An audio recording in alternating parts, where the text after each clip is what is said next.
غریب بہو نے امیروں کو سبق سکھا دیا۔ ایک شہر میں ایک بہت ہی شاندار حویلی تھی جسے دیکھ کر ہر شخص سمجھتا تھا کہ اس گھر میں رہنے والوں کی زندگی میں کسی چیز کی کمی نہیں ہوگی۔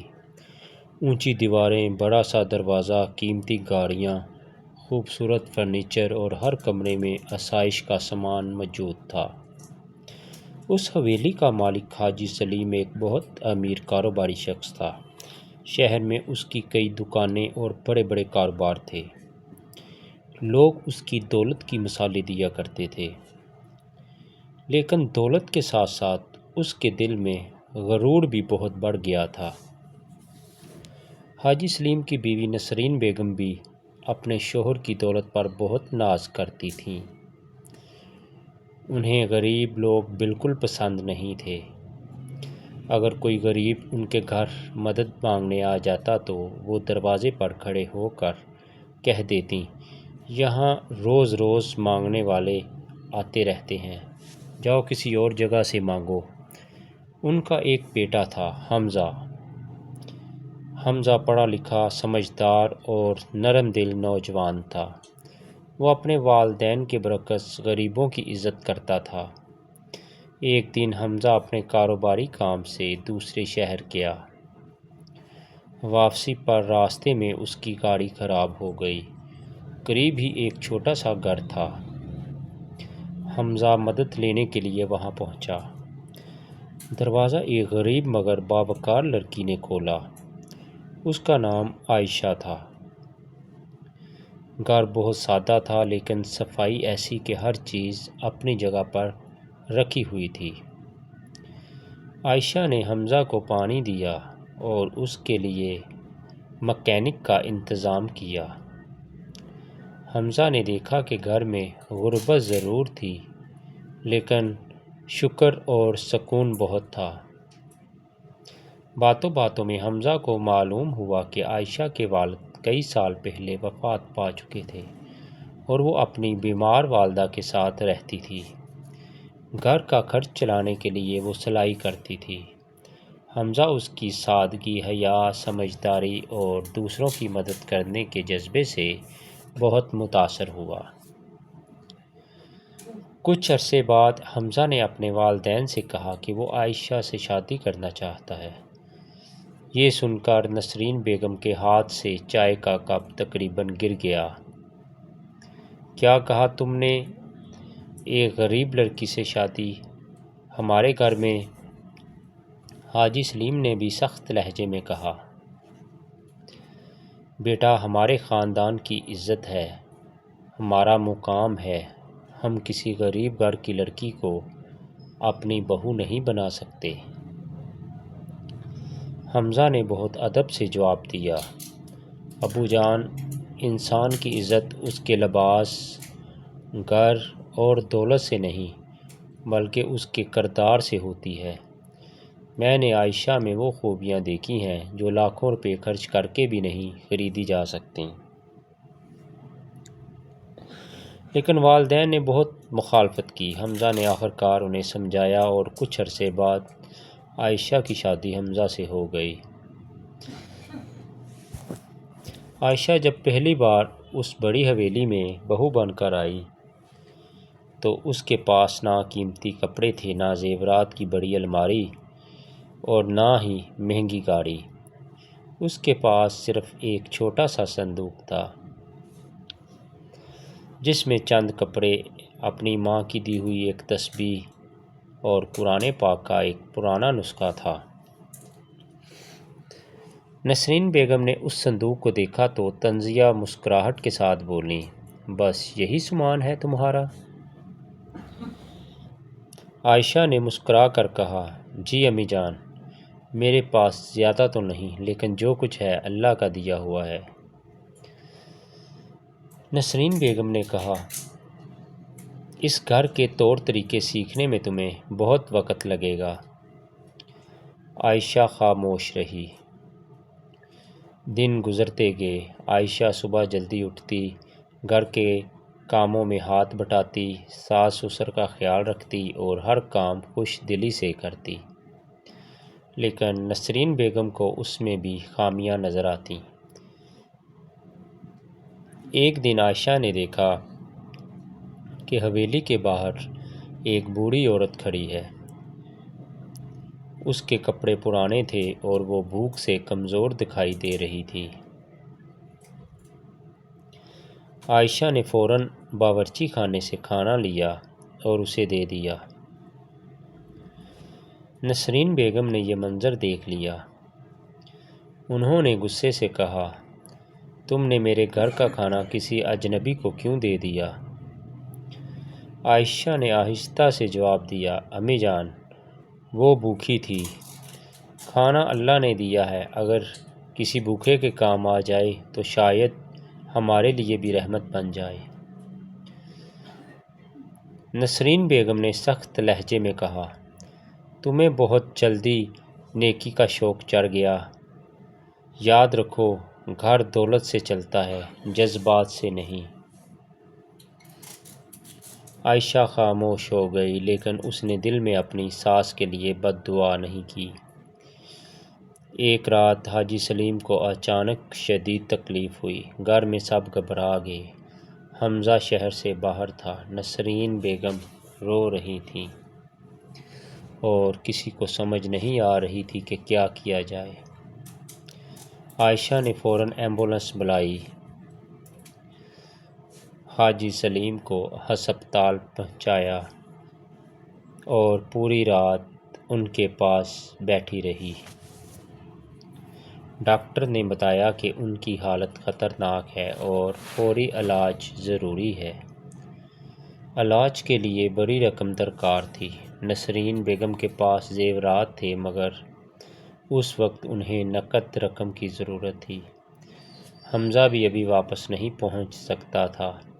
عائشہ نے اپنے گھر فون کیا۔ اس کی والدہ نے اپنی تمام جمع پونجی میں سے جو کچھ تھا وہ عائشہ کے حوالے کر دیا۔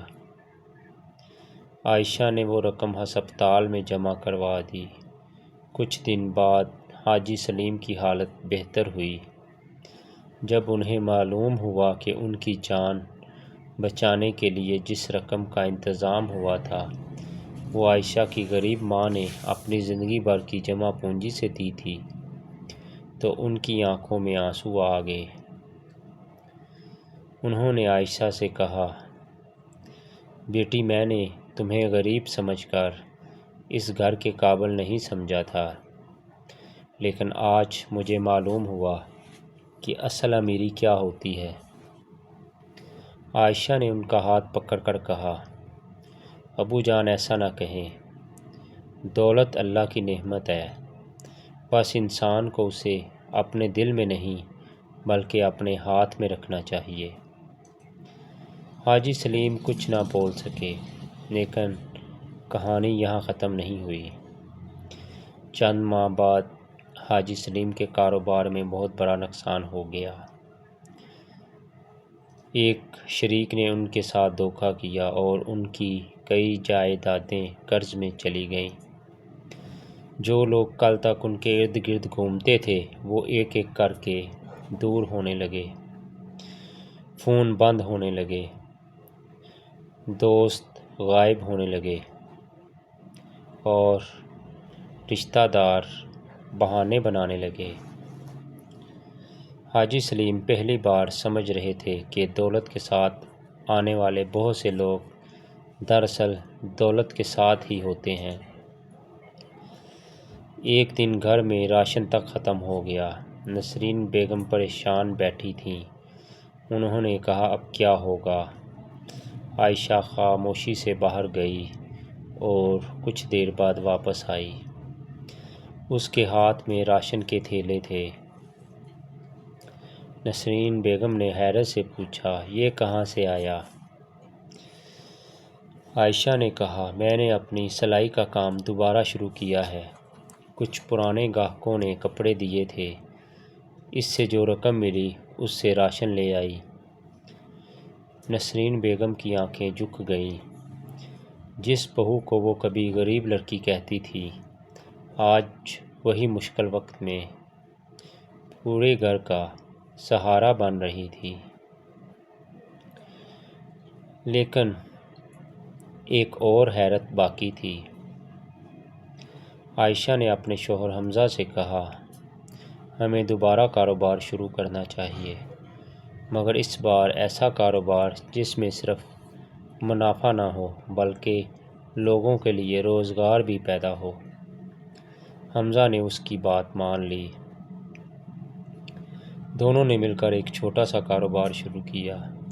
عائشہ نے اپنی سلائی کے ہنر سے خواتین کے لیے کپڑے تیار کرنا شروع کیے اور کئی غریب عورتوں کو گھر بیٹھے کام دیا۔ حمزہ نے کاروبار کو بڑھایا۔ آہستہ آہستہ ان کا کام چل پڑا۔ چند سال بعد وہ دوبارہ خوشحال ہو گئے، لیکن اس مرتبہ ان کے گھر کا دروازہ غریبوں کے لیے بند نہیں تھا۔ حاجی سلیم نے حویلی کے ایک حصے میں ایک چھوٹا سا دسترخوان قائم کر دیا، جہاں روزانہ ضرورت مندوں کو کھانا دیا جاتا تھا۔ ایک دن نسرین بیگم نے عائشہ کو اپنے پاس بلایا اور اس کا ہاتھ پکڑ کر کہا، بیٹی مجھے معاف کر دو، میں نے تمہیں تمہاری غربت کی وجہ سے کم سمجھا تھا، حالانکہ تم ہم سب سے زیادہ امیر نکلی۔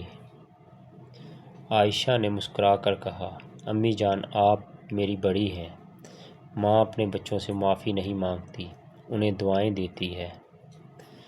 نسرین بیگم رو پڑی اور عائشہ کو گلے لگا لیا۔ اسی وقت حاجی سلیم نے کہا، ہم نے ساری زندگی دولت جمع کی، مگر ایک غریب بہو نے ہمیں سکھایا کہ انسان کی اصل دولت اس کا کردار، رحم، صبر اور دوسروں کے کام آنے کا جذبہ ہے۔ عائشہ نے قرآن پاک کا وہی پرانا نسخہ کھولا جو وہ اپنے ساتھ میکے سے لائی تھی، اور آہستہ سے بولی، اللہ جسے چاہتا ہے آزماتا ہے اور جسے چاہتا ہے عزت دیتا ہے۔